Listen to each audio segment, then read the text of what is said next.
It's Transfer Portal Eve. The House of Orange is here to keep you as up to date as possible. As we obviously know, Tennessee's number one need going into the transfer portal, which opens tomorrow, is to get a quarterback in. Now, the question is, will they make a splash, bring in a big time starter, maybe somebody to upgrade the offense, or do they just add somebody as depth who maybe comes in and competes for the job, but ultimately is there for depth purposes while Jake Merklinger rolls with it? Make sure you hit the like. Again, if you've liked, if you've subscribed, you've checked out the content before, share it out to other Vol fans. Let them check it out, see what they think about it as well. And I always say this too, if you are a returning viewer, you like the content, hit that subscribe button. It's free.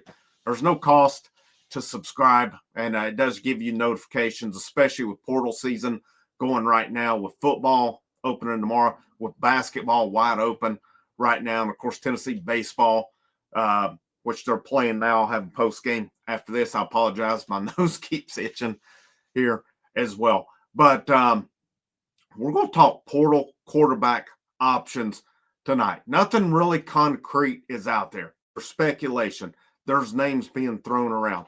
And, I've seen it said, if you're Tennessee, you're probably back channeling every Power 4 quarterback in the country right now. Now, what does that mean? A lot of guys are getting paid pretty good sums of money at their destinations. But could they come in, pay top dollar money, and entice a quarterback to hit the portal? Maybe do they come in a QB who's in a situation of maybe one of these a Power 4 team, but not necessarily a playoff contender? Could they come in and entice them that, hey, we just went to the playoffs. We should have a good defense returning. We do have questions, but we think we have the talent to make a return to the playoffs again. You're the missing piece to that puzzle. And we've seen it along the way. We saw it with Hendon Hooker. Okay. If you put Joe Milton or Nico into those teams, they're not near as good as what they were with Hendon Hooker. You get a guy, I'm not saying necessarily a Hendon Hooker, but a really good quarterback who can run the system, who can make plays with their feet, who can make the throws. That's a big difference, especially that Tennessee's defense continues to get better and better under Tim Banks. You can sell that you're the missing piece here. You're the missing piece. We've got talent at wide receiver. It's unproven. You could be what helps propel them to the next level on it. We've got a solid running back core. A good quarterback can make an offensive line look a whole lot better than maybe it actually is along the way. Hendon Hooker did that. Going back to Josh Dobbs, we saw that as well. Mid-tier to subpar quarterbacks will sometimes not camouflage offensive line deficiencies as much. You've got pieces around. Now you got to sell it. So now let's get to names that we're talking about. Two that I've seen mentioned by the media. All right. And then we'll get into those names that we feel would be good in here. One, I talked about it last night, Max Johnson, North Carolina. Gio Lopez, South Alabama quarterback, entered the portal. It's widely believed that he's going to North Carolina. When that happens, does Max Johnson hit the portal? He's a guy with SEC experience at LSU. Something that I wonder could be, he's a left-hander, and this may mean nothing, it's just me thinking out loud on it, but based on what I've seen, doesn't appear to have the cannon for an arm, maybe not the most mobile there is. Who does he remind you of? The guy on the sidelines, Josh Heupel, who did, again, granted, almost 25 or probably about 25 years ago, won a national championship at Oklahoma. The game's different now, for sure. But Heupel has an understanding of that offense. What could Johnson do? If nothing else, Max Johnson, if you went that route, would be a depth piece. Could he be a path the next year? Possibly. I'm not sitting here selling it. I'm not going to tell you it. I'm crazy about it. But at the same time, you've got to add. It doesn't matter what you do. So could he be a guy there as well? Dylan Risk, Central Florida quarterback, hit the portal, and I've seen I've seen an article today that talked about potentially could he be an option as well. This was, now take this what you will. Josh Greer, it says, of Sports Illustrated, put out that Risk is entering the portal and says Tennessee is showing interest. Pete Nakos reported Risk plans to hit the portal. And I hope you guys know I hate to mispronounce a name. Mike, it's Chiari of Bleacher Report. Chiari said, also noted that Tennessee is doing their due diligence. And Risk is a redshirt sophomore. Now, could that be? I don't know how that would work, but then I was watching some video on him, and I found a Locked On. It was the Portal podcast. Brian Smith was the guy hosting it. He says he knows Dylan Risk well, so he's a really good kid. And he says, with basically how he plays, he said his rushing numbers, he can make good throws. He can scramble, and said if you play, like he said, if you play in a Gus Malzahn system, you've got to be able to run. So you got to be able to go fast paced. So what would that transition be like from a Gus Malzahn system to a Josh Heupel system? There's some familiarities there. And if you watch video of him, you see the swing passes, you see the wide receiver screens, you see the little dumps over the middle. There was a lot of similarities with it. And what I liked, if he was an option, he can scramble. It showed him scramble out of pressure. He spun his way out of some pressure. And one thing I liked as well is when the pocket collapsed, he didn't piss down his leg like some quarterbacks that we know that's been in Knoxville and just panicked. He stood in there, made throws on it. Possible option. I'm not sitting here telling you it's a home run option, but at the same time, I'm not going to tell you it's a bad option either. Is a guy who started the last 4 games at Central Florida. Now, of course, Scott Frost comes in, takes back over at Central Florida. Taven Jackson, a name you should be familiar with as a Tennessee fan, was one of the quarterbacks. 4 guys competing for the job. So apparently, especially a new system, new coach, you bring in your own guy. We know how that goes along the way. As we saw it with the transition from Joe Milton to Josh Heupel. Heupel brings in Joe Milton, but then Milton gets hurt. Hendon Hooker comes in, who was not recruited by Heupel, but the rest is history with that one. Dylan Risk, that's a name possibility too. To me, that one works more for me than Max Johnson does. But so now let's get to some of those other names that's out there as well. UT fans are tracking planes tonight. They say that there's numerous people posted there's a UT plane in Tampa, Florida tonight. Now I've seen one of the Tennessee women's teams, it may be golf, is playing down there. So could that possibly be it? It could be total coincidence on that. But they put some names together there. Rocco Beck, Iowa State is one. And that would be, to me, a home run if you could get him in on it. Not saying it happens by any stretch of the imagination. Not with any of these guys, but these are names that are out there. How would they fit? So Rocco Beck, is that Anthony played for, I think it was the Baltimore Ravens. Used to, pretty good tight end, but he's the quarterback at Iowa State. He is listed as he'd be a junior going in this year, as he got a red shirt, it looks like, in 2022, but he's been the starter the last 2 years. As a redshirt freshman, he threw for over 3,000 yards in that season, went for 23 touchdowns, 8 picks. This past season, 3,505 yards, 25 touchdowns, 9 interceptions.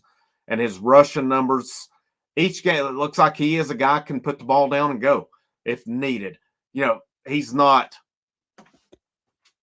bladed up with 100-yard guy. I mean, he had against Central Florida back in October, he had 97 yards. Besides that, I mean, it's for the most part, 20-some yards.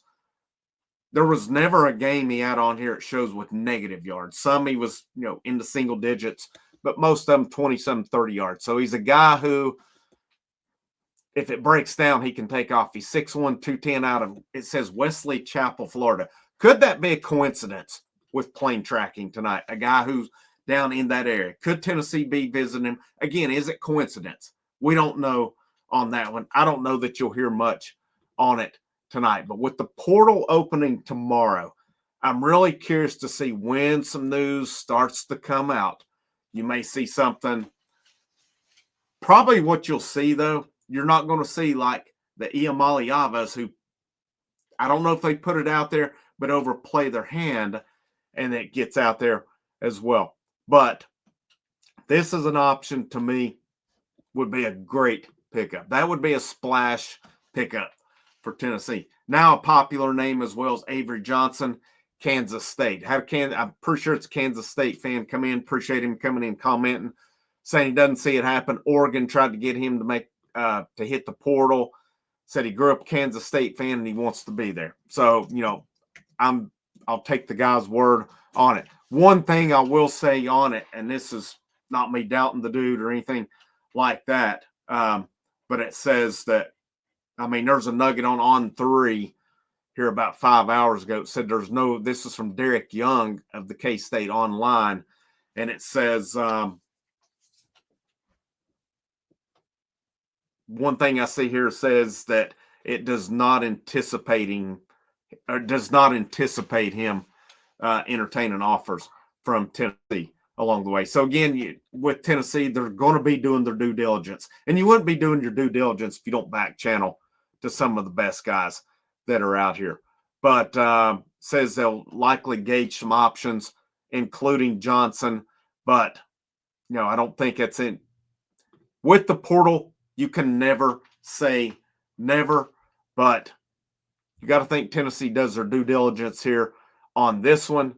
And, he's a guy, talked a little bit about him last night, 2,712 yards, 25 touchdowns, 10 interceptions for him last year. Now looking at his rushing numbers as well, he's a guy who can run. He would be a great pickup for this Tennessee team. Listed as a sophomore, now looks to me like he'd be a junior going into next season.